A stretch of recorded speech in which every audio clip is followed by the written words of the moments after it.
How to succeed in your new remote role. My name is Juliana, career coach for remote jobs, and this live is extremely important for the ones who are already working remotely, right? Who recently started a remote job, but also for the ones who are considering landing a remote job soon. Sometimes we're so focused in, finding a way to actually land the job that, well, I'm going to figure it out later how to be successful, how to be happy, how to find like a real balanced life, and how to enjoy the flexibility. So we think that this is a faraway question to be asked, but I invite you to think about it today, because the sooner you identify the key elements to be successful, to make the most of your new remote role, the better. So this is what we're going to talk about in this live, also with a special guest. So welcome everyone who is here live with me. I would appreciate if you could let me know in the chat if you can hear me well, if you can see me well, just for the tech part. I'm going to make some check-ins here. There are a few things I need to double check. So if you can help me in the chat saying, hi, I can hear you, sound is good. We are streaming live to LinkedIn and also to YouTube. So if you can confirm that, that's going to be just let me know in the chat. Also, the ones who are watching the recording, you are welcome. I hope you enjoy that. I hope you learn also from this live and from this important topic. So, as I said, how to succeed in a new remote role is a question that I actually don't see people asking themselves enough. Okay, it's like, whatever, I already landed the job, I finally did it, I'm here, I'm happy, I'm celebrating. And I mean, this is amazing, this is obviously something to celebrate, but there are some things, some aspects, not only the mindset, but in your behavior, practical things that you can do when you start working for a remote company that will really, really help you to succeed, to be the best that you can be in the next role, to have a more smooth relationship with your manager, with your team, with your own personal life and healthy and boundaries and all of that. So this is exactly what I want to talk here, because it is an important topic, and actually I don't see people talking enough about it. So let's see what we can get from this live today. Um, Let me see in the comments. Welcome everyone who is arriving. We are starting soon. Okay, on LinkedIn, we have Cassie. Nice to have you here. We have Lee confirming that sound and video is okay. Thank you. Thank you for the confirmation. I appreciate that. Actually, I want to ask one more question before we start diving deep into this topic, and I'll bring my guest, my special guest also. But I also want to know if this is your first time watching one of my lives. So I would love to know that in the comments. I do lives almost like every 15 days or so, every 2 weeks. So some of you watching might be already repeaters here. Some of you might be watching this live from the first time. So just watch one of my lives from the first time for the first time, right? So just let me know in the comments. You're all very welcome. And I want to leave the chat actually open for you in case you have any questions, any comments, in case you want to share something that happened in your own journey working remotely. So I want to make this very interactive. I have some questions to ask to my guest, so I'll be like leading the conversations, but we are very open to check the chat from time to time and bring your questions to talk about. So let's make this very interactive. I find it more fun like that. So I really appreciate if you can actively participate, the ones who are watching live. So just use the chat to let us know. Okay, Kate is the first time. Happy to be here. Welcome, Kate. Nice to have you here. Eliana is also the first time. Nice. And Carla. Oh, amazing. A lot of new people arriving here. So you're all very welcome. And I'm going to make sure that your time is appreciated and compensated with, a lot of useful and helpful content here. So without further ado, I want to bring on the stage my, let me put the, yes, here, the live's name again. Yes, I want to bring on stage my special guest, and she will introduce herself also. But I just want to say, mention how we met each other, because I think it can be inspiring for you watching this live. Look, This person, we have never met in person, not yet. I hope we do at some point, but right now we are in different continents. But right? Who knows? We might be able to meet in person. But our connection started and so far only happened on LinkedIn. Everything online, So based on posts that she wrote and I comment, based on posts I wrote and she comments. So that's how we start our relationship. And I start noticing her comments more and more often in my posts, in my content and all of that. And I liked what she was sharing. And then it called my attention and I approached her and I was like, hey, I think we connected first. We were engaging into each other's comment, and then we realized we're not connected. So we connected on LinkedIn. And then at some point, I invited her for a virtual chat, a virtual coffee, and we finally met online, right? And we spoke, and then the idea of this live came up and all of that. So I'm mentioning that because you also, as a remote worker or in your journey to become a remote worker, right, you might connect with people on LinkedIn, and this connection can lead to amazing things, okay? Learning, friendship, open doors for your next career step. So don't minimize the power of LinkedIn into creating real connections, into create an environment for exchange, for learning together, for collaborations, for referrals and all of that. So yeah, just the backstage of this story, because I find it interesting that we only met online on LinkedIn, and now we are here doing this live. I'm very happy to bring on the stage my guest, Eva. I think I won't try to say your name. I'm really sorry. I was rehearsing it here, but I'm not sure I can pronounce it properly. So can you please say your own name? That's going to be easier. That's fine. Thank you so much, Juliana. Eva Spexard. So Yes. pronouncing it, it's so funny that I didn't even put it in my little name tile, right? So I didn't even That's try true. to go there for everyone. So happy to be. Oh, did we lose connection with her? Or is it me? Let me see. I see Eva blocked. I don't know if you're watching live. Okay, you're back. You're back. I'm back. Yes. Oh, Back. weird. Back.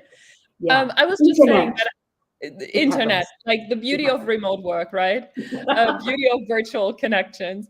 I was just saying that it's so nice that you shared the background story, because I think it's such a great testimonial to what online connection can actually result in. As you said, it's like from friendships to great networks up until new jobs, right? So it's a Yeah. Well, I see again her frozen. I don't know. Maybe it's just my connection, or maybe there is some internet. Okay, now you're back. Yeah, I think I'll just relax if it happens, because it looks like you're going to come back immediately after. So, yeah. I want you to introduce yourself. I'm just going to make a quick summary because there are some things from your background that definitely called my attention. Okay. So, one of them is something we have in common. So, we both have a background into recruitment and HR, right? So, this is something that we share many years working in recruitment and HR, work with people and all of that. Also, you were progressing in your career, right? You started more in an admin position many years ago, and now you are head of people, so you are the one in charge of HR. You have a small team reporting to you, so it's also nice to see how you were progressing in your career. And another thing that I like about your experience is that you worked in an office in the past, then you worked in a hybrid work environment, and now you work in a fully remote company with people working from different countries. So you have like the ultimate flexibility level that people want when they work remotely, and you work in the HR department of this company. So it's so many great things. So very impressive, this background, very impressive. But I would like you also introduce yourself and add more interesting stuff to it. Thank you. Yeah, you said a lot already. It's been a journey. I would say I sometimes feel like I've seen it all, from corporate to startup, being the first HR hire, to big teams, in office, hybrid, and remote. And that. Go ahead. No, I realize my laptop is not charged, so I'm just gonna charge and I'll be right back. Sure. So until Juliana is back, I can tell you everything I want to say. She won't have control over that. No, just kidding. Just a little bit about my journey, maybe, and why I ended up in the environment that I'm in right now. I think with the background in HR, I was always very keen to build an organization that is supporting its people, because I've seen so many different environments and I've seen so many people getting it wrong and trying to focus on the business without understanding that without people, there literally is no business. And I think remote work is just a beautiful tool to give people the opportunity to build flexibility in their lives, to be present when they are at work, but also present when they are with their families and in their personal lives. And I've seen people just thrive because of this opportunity. And that's why I think it's, if possible, for an organization and a company, that's probably the best thing you can do to get the most out of your people in terms of best business performance and performance possible. Yeah, it's funny because some people, they still insist that employees are the only ones who are going to benefit from remote work. But it's like, no, the company will also benefit from that, like from the commitment level, from the outcomes, from the cost savings. So it's funny how it's like, oh, no. Employees want to work remotely. They are lazy because they don't want to go to the office. They want to work from their pajamas. It's like, hey, it's much more complex than that. And the benefits can be, will be noticed from both parts. So it's just interesting how we can simplify something that is more complex and that can actually benefit everyone involved, not only one part, right? Yeah, I'm like regularly amazed at this conversation, because it's like, so the people that say it's because people are lazy, they want to work remotely, those are the same people that can look me in the eye and say, I'm pretty sure that the best talent I can possibly get is in a 30-kilometer around my office. It's nonsense. It's like the likelihood of that is 0.1%, right? It's like, it doesn't make sense. Exactly. You're not going to get the best talent for what you're trying to achieve in your business. Yeah, true.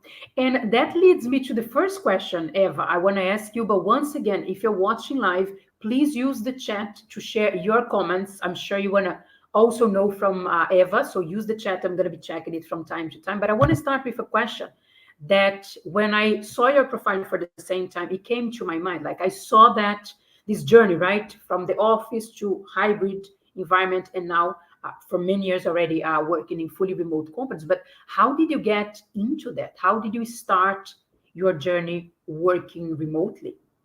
Yeah, it's a very intentional journey in my case. So I burned out in one of my first jobs. I commuted 2 hours one way by car and train, so around 4 hours total per day. I got up at 5, I got home at 8 p.m. and I remember myself sitting in the train thinking, so this is my life now. And it's like, I didn't think I could do it another year, let alone for the rest of my life. So I decided there has to be more and I need to change something. And I started really intentionally optimizing for what I wanted, which was, back then I was thinking, hybrid, at least be able to work from home a couple of days a week. That was like my goal back then. And then the goal got bigger and I realized there is the opportunity of remote work. How do I get into that? How do I become a remote worker? And I started optimizing my skills and profiles. I realized it's probably more like startup environments where it's going to be possible. That was before COVID, right? So I thought, what do startups need? Which year was that? That was 2015, 16. Yeah. Okay. Yeah. So that was before COVID. Way before the pandemic. Yeah. Exactly. And that's how it started. Nice that you realize. Yeah, I can almost picture like you going in the train, 2 hours commuting every day, and you think like there gotta be more than that, right? Life gotta be more. I cannot stay the rest of my life commuting 2 hours per day in a train. Sometimes it's like that, those moments that you realize that it's like, this is not working for me. It was working yesterday, but like not anymore. I can't. It's just like, I can, but I don't want. It's not that you could do. You are doing already. So it's actually Yeah. not that I can't. It's like I don't want to. I believe, I hope, I want to create a new reality because this one is not satisfying anymore. Interesting. Yeah, that was exactly it. Interesting. Yeah, Okay. and that's, that's when And it all for the ones started. who are watching, that might be yeah, yeah, yeah. And then the ones watching that might be maybe they already realize they also want remote work. Maybe they are in the journey of trying to land a remote job, or maybe they're about to start a new remote job, or they recently started, they're struggling a little bit, like, okay, how can I make the most of that?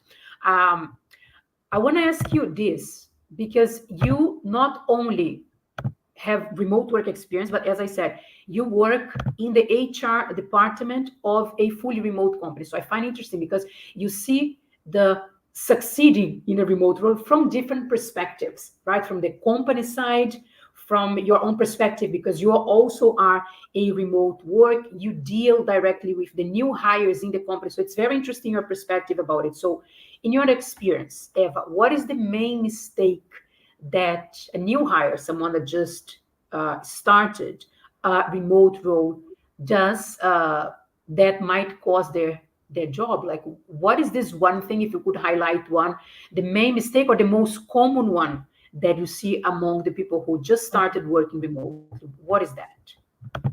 Yeah. So if I have to choose one main thing, I would probably say it's a lack of showcasing your value. I see that especially with people that used to work in an office environment, because it's very different. You have to over communicate and you have to over connect when you're in a remote environment. So you get hired because a business wants to solve a problem, right? There is something that they want you to do. And in these first couple of weeks, it's really key to show that you are the right person to solve that problem, and to do that early and confirm the hiring decision with your initiative, with your communication, with what you're doing. So I think that's, if I had to choose one, that would probably be the one, showcasing your value early on. Okay. That's interesting because when I'm talking to job seekers, right, who want to land a remote job, who are my clients, part of my programs, I see a similar situation, for example, when they are learning how to write a good resume for a remote job, or learning how to optimize their LinkedIn profile for remote jobs. Because what they tell me, it's like, Juliana, I don't want to brag about what I did. I don't feel comfortable putting like the spotlight into my achievements, into the good results that I had. And it's a big change of mindset for them to first recognize it, because sometimes we are so much busy into doing things that we don't realize like the great things we did. We take for granted. It's like, no, I was just doing my job. No, it was just expect from me. So no, wait, let's recognize the good things you did. That's the first step, right? But then there is what you mentioned, like showcase that, bring it up, speak up. And in my case, when I'm helping job seekers to secure a remote job, I help them to do that in their new resume, in their new LinkedIn profile, in their networking strategy, in the way they go for a job interview, the way they nail a job interview, all of that. But in your case, or in the case that you are sharing, when the person already got the job, okay, the person is already working, how can she actually avoid this mistake and actually show the good things he's doing? Can you share like practical examples? Because people might not know how to do it. That's why they're not doing it, right? Yeah, absolutely. It's so interesting because I fully agree with you. It's kind of like a continuation of what you did to get the job.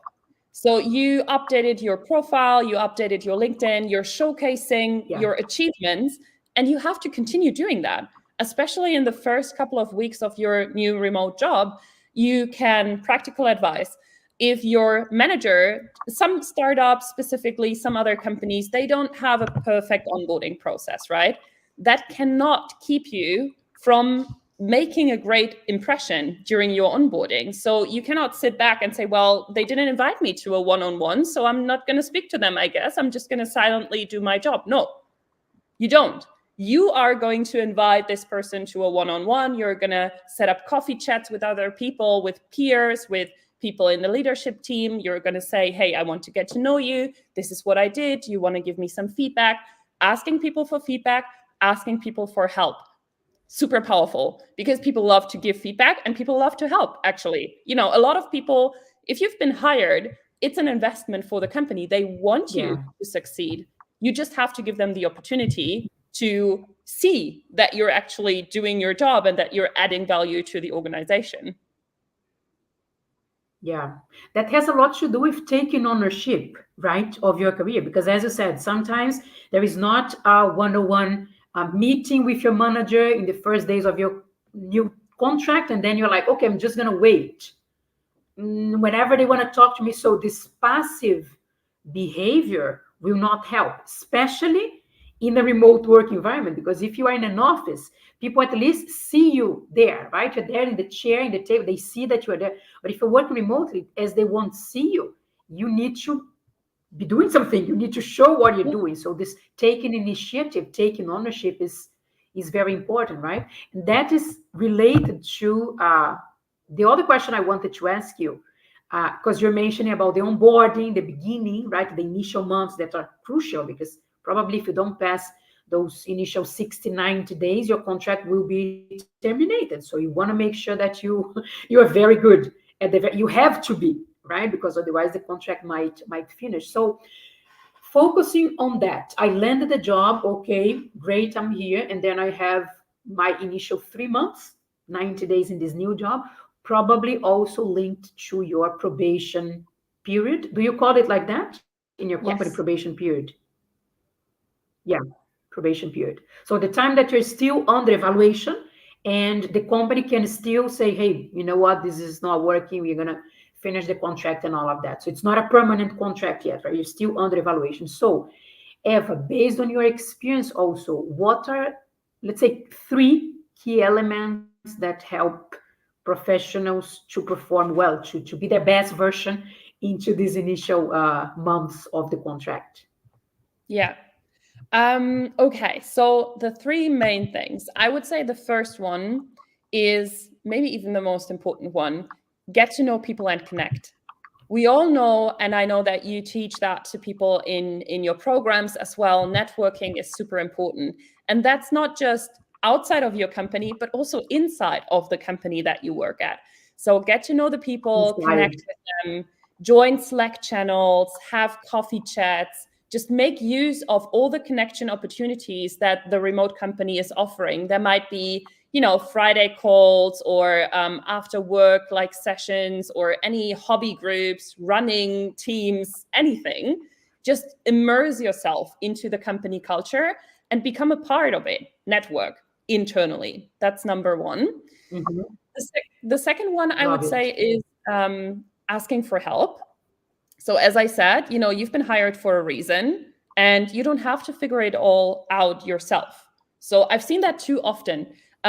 Some people join and then they want to heads down, work on their thing. They want to be really good. Like they come in with the right intention and they invest a lot of time, they invest a lot of work, and they don't want to speak up when something doesn't work out because they feel like, oh no, I have to make it work. I have to make everything look good.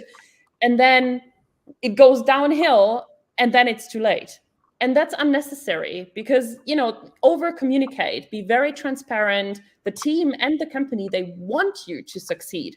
So work together. Don't secretly work on something and then speak up as soon as it's already too late. So I think that's an important one as well. And then thirdly, I would say adapting to the remote culture of the company. So it makes it easier for everyone if you understand the processes, understand how the company works, what are the values, what are their ways of operating, like culture, aka how do we work here, how do we do things. So understanding, when do I send a Slack message, when do I send an email, whom do I reach out to for what. All of these things are small but impactful signs that you are actually connecting yourself with the company culture. And that's very important, especially in a remote environment. All the remote companies I'm working with, one of the main important points for them is that you are becoming a part of the company culture. And what is company culture? It's the way a company works.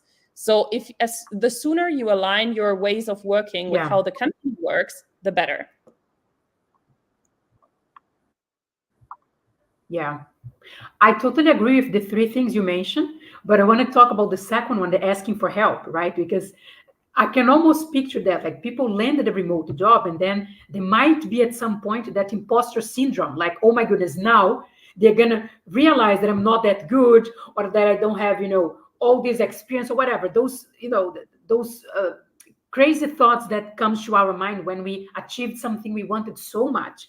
We fight so hard for that, and then it's like, what if I mess it up right now? Oh my goodness, what if I don't perform as well? So there is this fear that now I got to be my best version. Therefore, I will not ask for help, because if I ask for help, it might be interpreted as I don't know what I'm doing, I'm not good enough. They will think, they made a mistake in hiding me. So the second aspect you mentioned, it's actually the opposite. It's like we as a company, we want you to succeed. We are here to help you, to train you, to share, expertise and all of it. But if you don't ask for help, we not even know how to help you. And then maybe you're uncovering a problem that's going to explode because it was like, why you didn't mention that a month ago?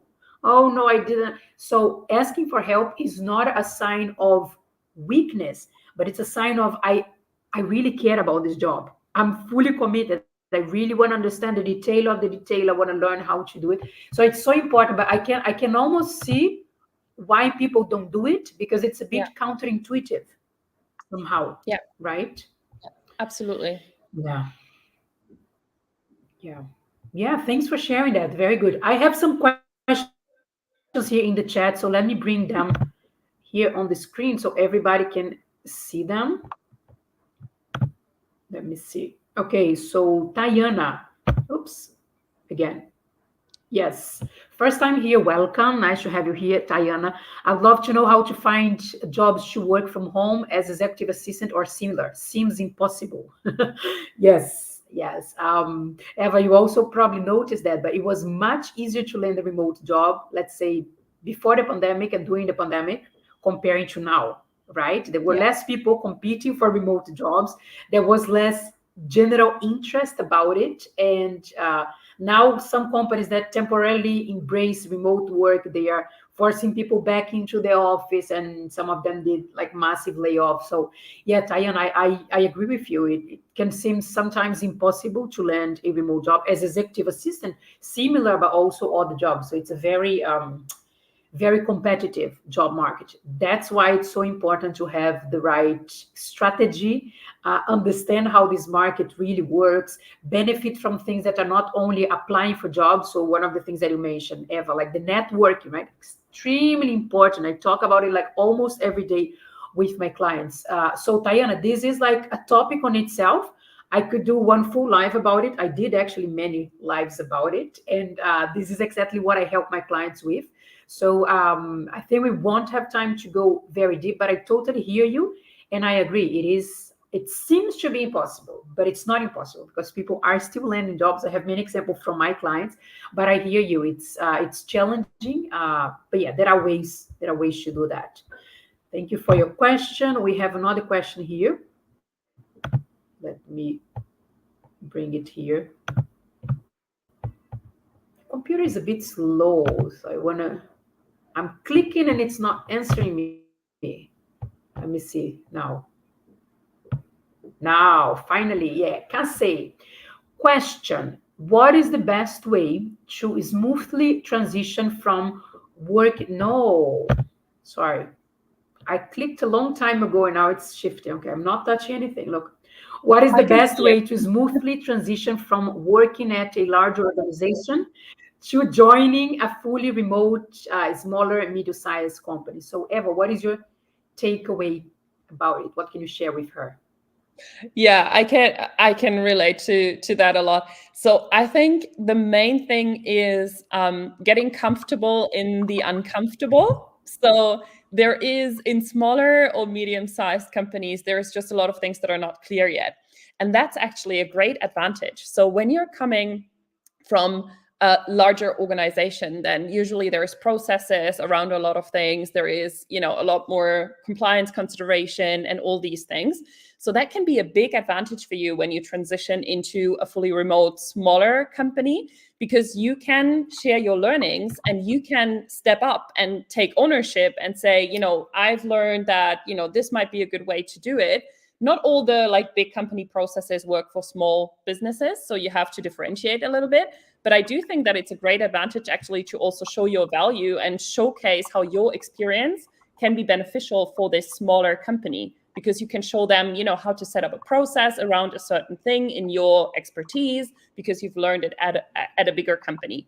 When it comes to your personal situation, I think it's very important when you move from a larger company to a smaller one to take care of your well-being, in the sense of make sure that you don't burn out and overwork, because there's always something to do. It's not as strict when it comes to your job responsibilities in smaller companies. So make sure that you set your own boundaries, because no one else is going to set them for you. Let's be real.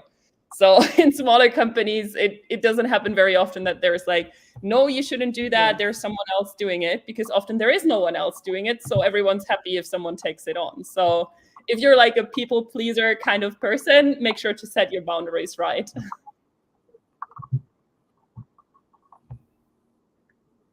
Yeah. Well, boundaries is something that is important in any aspect of working remotely, right? This is a great reminder, especially at the beginning, right? Because especially at the beginning, that you don't want to be too picky, or you don't want to come across someone that is, not willing to commit, or someone that is not, ready to work, this kind of thing. So it might be even more difficult to stand up and say, look, I can't do this right now, or I need my time, or whatever, but it is important. So I think from the beginning, right, or maybe especially at the beginning, to make sure that you pass the probation period and that you're successful, and then you keep with your contract. So nice. I want to also, it is related to what we were talking already, right, about the key elements to perform well in the remote job and all of that. But if you had to highlight one skill, I actually wrote in plural skills, but no, one skill. Let's stick to one skill here. That it's one. It's in plural, but there was a typo mistake. So the most important skill to be a good remote worker, what would that be? And maybe it might vary a bit, depending on the job, the kind of company. I get there might be some variation, but from your perspective, your experience, Eva, what is the most important skill that people watching, they might, pay attention and maybe put a little bit more of effort developing that to succeed in their next remote role? Yeah. So I love that question. I read this LinkedIn post the other day about why remote companies are set up to be more successful than in-office companies. And it was so interesting. Their take on it was, it's because to work remotely, you have to have people that have certain skills that in office, you spend a lot of time training people to have. So I thought about that for a while, and I think it's so true because of, I don't know if that's the full picture, but in general, it's an interesting thought, because remote workers, all of the remote workers I know are very independent and self-driven, and they have great time management skills, right? And those are things that sometimes we spend a lot of time training people in office to have, but to be able to work remotely, you need them, period. So I think that's an interesting way to look at it. So for me, if I had to choose one skill, it would probably be self-motivation for everything. Being a self-starter is really important in a remote environment, because no one is going to knock at your office door or pass by or have a coffee chat with you if you don't if you're not intentional about it, if you're not reaching out, if you're not communicating, if you're not managing your time, if you're not setting your boundaries, all of that. Self-motivation is the one I would choose.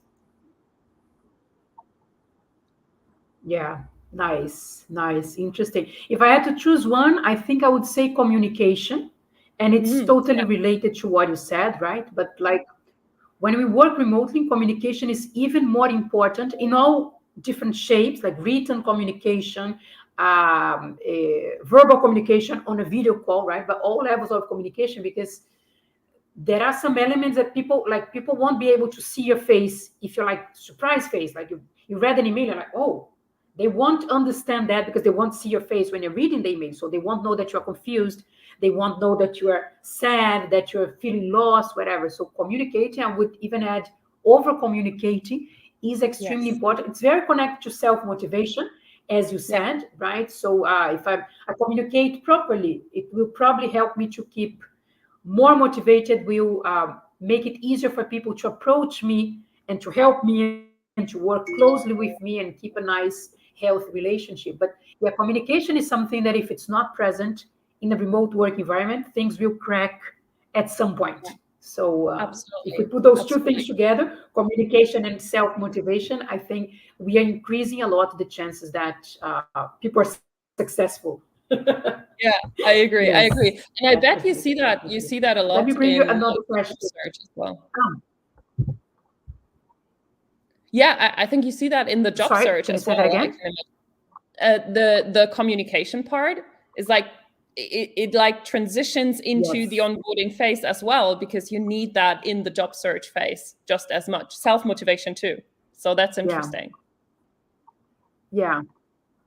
And if I could simplify a lot what we are telling here, I would say that all the elements that you're mentioning that are important to succeed in a remote role, they will also help you to actually get a remote role, right? That's what I'm connecting here, because the self-motivation, the communication, the asking for help, the keep networking, all those things, they are also important in the previous stage of your career, which is actually when you're searching for a job. So it's very interesting. I'm just realizing that now it's a continuation of skills and behaviors that maybe you already had in the past, and you maximize them. But those behaviors and skills and all of that, if you have them, they probably helped you already to land a remote job. So it's not a total new thing. It's more like of a continuation, doing more of that, right? Yeah, interesting. Haven't thought about it, but now I'm connecting the dots and I see it like that. One more question for you, Eva. Kind of, I don't know, tricky question here, but do you think that remote work is for everybody? Is it like one format that suits all? Everyone in the world can benefit from that, every single case? This is one question. And the other one is like, is there a certain kind of person or personality or behavior that will be more, will have more chances to succeed in a fully remote work environment? So, I don't know, can anyone be a remote worker and be completely successful, or that's kind of a lie? It's not that broad, not for everybody. Yeah. So I think remote work should be available to everybody, but not everybody enjoys working remotely. So I think it's not made for everyone, fortunately, because at the end of the day, we cannot all work remotely. And I know a lot of people that enjoy going to an office. Fortunately, we talked about that before, right? We talked about how grateful we are for the people that actually want to go to an office. And I am genuinely grateful. I'm like, you go to an office, that's one more job that can be done remotely by someone that actually wants to work remotely. So I'm very much against forced remote work. There is enough in-office jobs for everyone that wants one, I'm pretty sure. So that's fine. And I think, my goal would be for everyone to have a choice. And that would be amazing. Like everyone being able to work remotely if they want to. It can be, let's be honest, like, let's be real. It can be lonely. It can be challenging. It can be frustrating. It can be difficult sometimes. It can have an impact on your mental health because you never really disconnect when you work from home, for example, and you take work with you all the time. So I love working remotely with all my heart, but I see why some people enjoy going to an office, see their team members every day, go for lunch, connect with their colleagues in person. And so I think it's not for everyone. No, That would be my answer. And then, if you are a very independent person, you're proactive, and you want to build connection intentionally, and you communicate very well, to your point, you're probably more likely to succeed in a fully remote environment. And you should enjoy async communication, experimenting with social connection. Ensure that you have a way to combat loneliness, because that's the number one thing that remote workers talk about, right? That they struggle with, feeling lonely. So you have to know what you're getting yourself into and be prepared for it.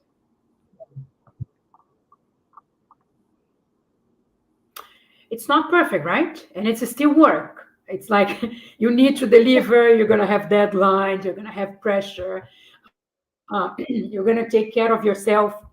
You're going to need to take care of yourself, probably even more than if you were in an office, because there are other people that are maybe a more restricted schedule. Okay, at 6, everybody leave, or most of people leave. So I like to say that there are different things to deal with, different challenges, right? And then I approach those challenges. This is part of the choice I have made. Like, I like working remotely, so there is a price to pay. There are some things I need to focus on, develop, learn, study, take care of, as well as if I was still working in the office, there was another price that I would pay. Like, you were commuting 2 hours per day, right? You were, I don't know, I was not having much time to do yoga that I loved doing yoga, because I was leaving home very early and coming back late. So my yoga to the weekend. So there is always a price that we pay when we work in one kind of one work environment or other. But I also believe that it's not for everybody. And as we spoke already, I'm happy that some people enjoy or even prefer working from an office, because there are some jobs that gotta be done from an office. And yeah, I mean, if they're happy with that, if that helps them to, I don't know, leave the house, get dressed, see other people, separate, work from their personal life, whatever reason they have, good for them. But I also like your approach of people should have the option, the opportunity to at least try it, because sometimes you don't know if you like working remotely because you never did. You never had this experience, right? Even during the pandemic, that most of us have this had this experience. Some people didn't, due to the kind of job they had, right? They never worked remotely until today. So I think would be nice if people would have the chance to experience that, and then they can make a better choice, right? They can actually decide if it works for them or not. Yeah, interesting. I want to share some questions that we have here in the chat. So let me bring them. We have this one from Ahmed. So he said, as Eva mentioned, showcasing my work progress is important, exactly. But I sometimes worry that I might be over-communicating it. See, connecting everything that we spoke. That's amazing. Great question. Could you please advise on the best approach for reporting my progress? I want to ensure I'm sharing the right amount of information without coming across as overly confident. Great. Very, very relevant question, and very common also, how to find this balance. Communicate, but I don't want to come across over self-confident, whatever. So Eva, what can you say about that? Yeah, love the question as well. Very good question, Ahmed. So I'm a big fan of creating a system around it that you feel comfortable with. So I'll give you a very practical example. One of my team members, when she joined the team, she and Marissa is going to be right there with you. I see that in the comments that she's working on a 30, 60, 90-day plan. And I think it's a great opportunity to do that. Set up this plan, and then maybe have a very simple like Google Doc where you comment just for yourself on the different things that you've achieved. So you can give your manager or anyone that needs access to it access to this document, so they can see your progress. You can talk about it in the one-on-ones, but you don't specifically reach out to them saying, hey, today I achieved XYZ, just so you know. Or, hey, I'm working, just so you're not wondering if I'm actually working, or I'm doing this, or I achieved that. It can come across like a lot. So I would default to a little bit more of an async approach, almost like you are taking notes for yourself. You are just making sure, and you can be critical with yourself, right? You can say, this one I didn't really managed to do, I'm going to talk to my manager in the next one-on-one. And then this is how I solved it, or this is what I struggled with. Just be very real. It's almost like a journaling approach for yourself that you can give your manager access to, and they can see what your progress is. You can talk about it in the regular one-on-ones. I would say in the beginning, once a week, a one-on-one with your manager is a minimum. I would definitely have like one sync communication per week in the first couple of weeks at least. And then on top of that, you have this async document. I think that's a perfect level of communication. I, as a manager, would feel very comfortable. I can go to your document. I can look at what you did. I can set something on the agenda if I feel the need to. And I can like comment with questions if I have any questions, and you can do the same. So that would be a practical example of how I feel finding a good level of communication. And then, of course, just ask, right? You can just ask, do you feel like I'm over communicating? Do you feel like I'm sharing too much? Do you want me to share a little bit less? I'm fine with that. Just kind of get into the management style of the person you work with, and then come to like a common ground together. I was going to say exactly that. So as a new remote worker in the company, you can come up with a way of communicating what you're doing, what you're working on, and all of that. But you can always double check and see if maybe the manager wants you to send an email. I had a manager in the past, for example, that every Friday she asked me to send an email with a summary of everything I did over the weekend. Numbers, and I was a recruiter at the time.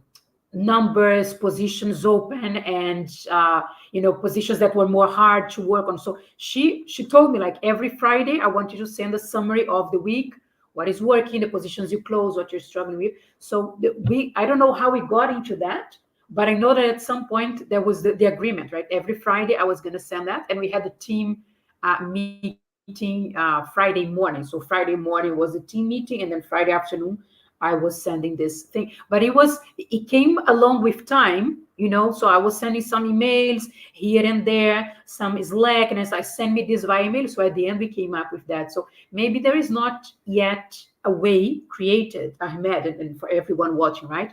That like, this is the way we do things here, because it also might vary a little bit according to the manager, but you can suggest something, a methodology that you think it's good, that works for you, and double check, as Eva mentioned, right? Is this okay like this? Should I do it in a different way? Should I wait until the one-on-one call, or can I just send it on a daily basis if I have something? Or do you prefer it once a week or at the end of the day? You can talk about it, but definitely this movement of I'm ready to share what I'm doing, what I'm working on. I think that's a very nice approach from the remote worker, right? This openness and this like, I'm working, I'm ready to share. Just let me know the format. Is it an email? Is it in upload the document somewhere? Is it calling you? I think the way is the secondary part, but like your openness to share that can make all the difference, right? Will be appreciated, most likely. Yeah. I have another question from Kate. So she asked, how would you recommend marketing yourself into a remote tech company when you have HR experience in healthcare and higher education? So you have experience in the area, but similar experience, but in a different area, right? It seems they prioritize individuals with that specific industry knowledge. Okay.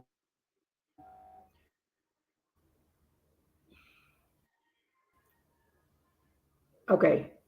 I have something to say about it, but do you want to share something also? You can go first. Oh, I think there is. Wait, okay, yeah, there is some connection issues here. Sorry. Oh my goodness. Okay. Back. No, I was asking if you want to say something. I have something to say about that. So shall I go? Can I share Yeah, my you go feedback? first.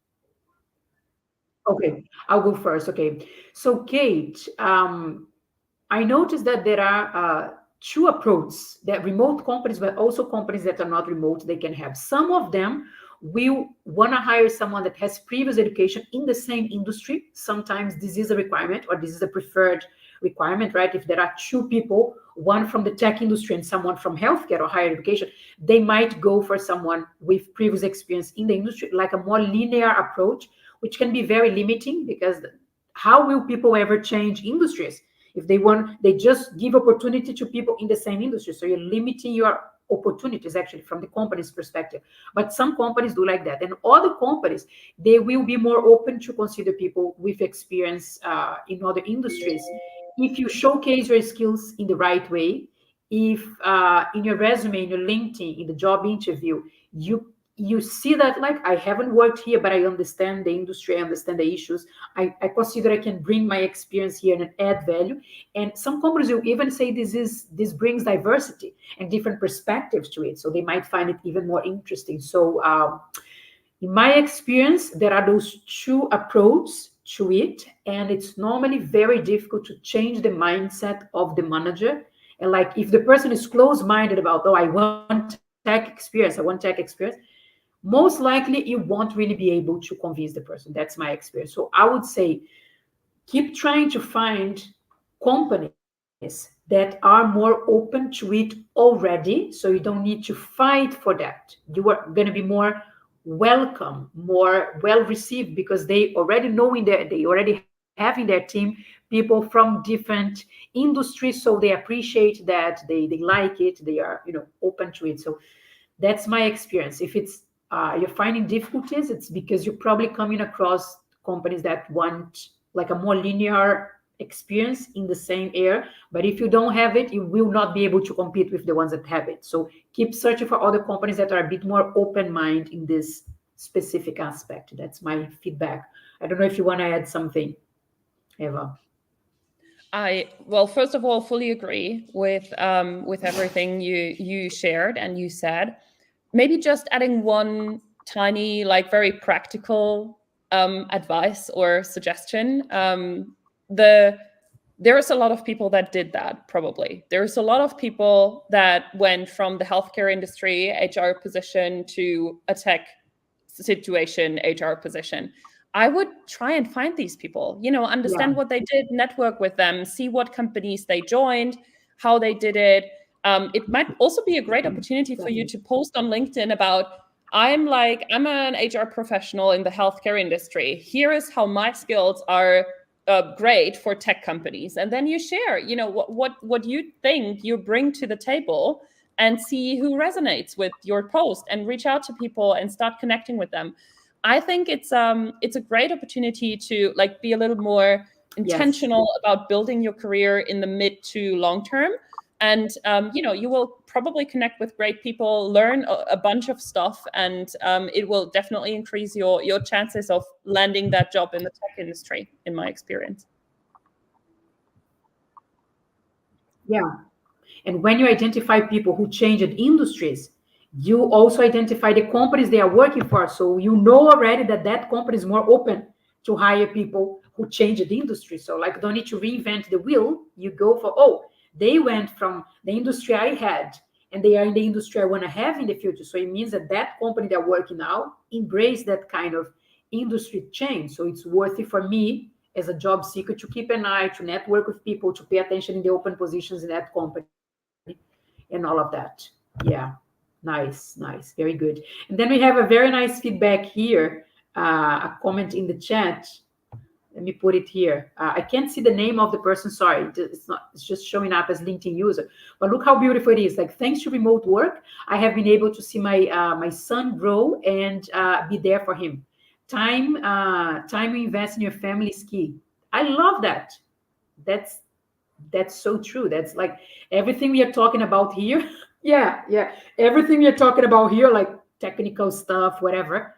I think that the end goal is situations like that, right? Having more quality time, be able to use your time in the way that makes sense to you, make better decisions in your life in general, right? So family is key for him. Family is key for many people. Maybe it's travel, maybe it's doing sports, maybe it's study something else, maybe it's taking care of someone in your family. Whatever it is, I find it fascinating how remote work give us this option, right? So it is about career, it is about making money and develop. It is, of course it is.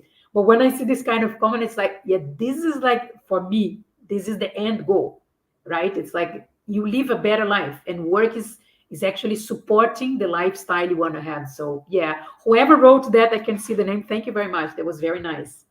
Very nice. Yeah. Nice, nice. I think we have time for one more question. There is the see if I can bring it here. If internet helps, yeah, internet is playing a bit tricky with us here. Let me see. Thank you both. I agree. Networking is power. I appreciate the feedback. Thanks, Kate. Nice to have you here, actively contributing. So let me see if I bring another comment, question. My computer is not answering to my clicks, so there is a fight happening on this side. Okay, Marisa. Let's see Marisa's question. No, wait. One thing at a time. See, I'm clicking and it's not responding. So wait, Marisa, I want to go to the other. This one, Marisa, I want to start with that. No, not this one. This one. I'm going to make it. Just be patient. This one. Yes, finally. Sorry, Marisa. Do you think employers really differentiate between remote and work from home? I feel like work from home is just that, stay at home. So is it the same thing? Do employers differentiate that? Not? What is the story behind that remote and work from home situation? Eva, what do you think? Yeah, I wholeheartedly agree with you, Marissa. And Juliana and I, we've talked about terminologies and how misleading it is and different companies understanding it differently. It's a mess, honestly. But it, like in the Yeah. meaning of it, work from home is different to remote work. Just because when you have a home office contract with your company, a work from home contract, then your place of work is your address, like your home address. And that's a very different situation to a remote contract where you can be anywhere in a certain country, depending on your contract type, or even work from anywhere where you can work in any country for a certain amount of time or for any amount of time. So there's a lot of, a lot of issues around terminology. I think you have to do your due diligence, like making sure that you know what you want, and then talk to the company that you're interested in and understanding, is that a remote position or is it a work from home position? And if it's a work from home position, is there maybe a remote allowance or a workation allowance where I can be out of country or out of my home address for a certain amount of time? It's it's not easy. It's difficult to navigate, but I agree with you that a lot of companies are confusing different terminologies, unfortunately. Yeah, yeah. And there might be some taxes related things, the legal aspects of the work and the taxes and all of that. So companies sometimes mess it up, those terminologies. But it's important to understand if I actually have to work only from home, if I can work from different cities, states, countries, or if I can't, because not all remote jobs will allow you to do that, right? It's like, don't assume that now you can just put your, grab your bag and travel. Not necessarily, depend on the conditions of the contract, what you sign, right? Very different options out there. So understanding all of that, it's important. Look, we have I think one more question, but I'm afraid we won't have time for that. So the questions will be visible in the chat in the event, right? So we can check there. And if there is one that I think it's more suitable for you, so maybe you can check the comments and give some feedback there. But I want to thank you a lot for this conversation. It was really good. I mean, I'm not surprised. All our conversations and interactions were very good, but this one is recorded, so it just feels different, feel a bit more special. Okay, sorry, I don't want to put this comment again. I want to hide it. Sorry, Marisa. I'm trying to remove. I'm not touching anything, and then things are showing up. Okay, like this, not touching anything.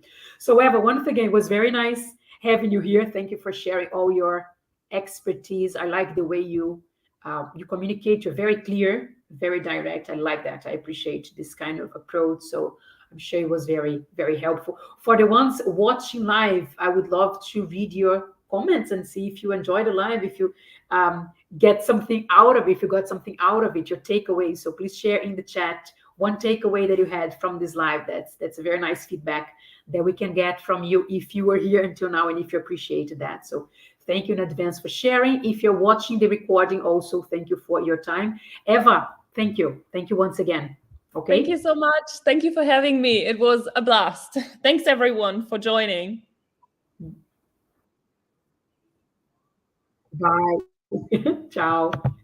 Thank you for watching this live. Thank you for your time here. And I will see you in my next live soon. Okay. Take care. Bye.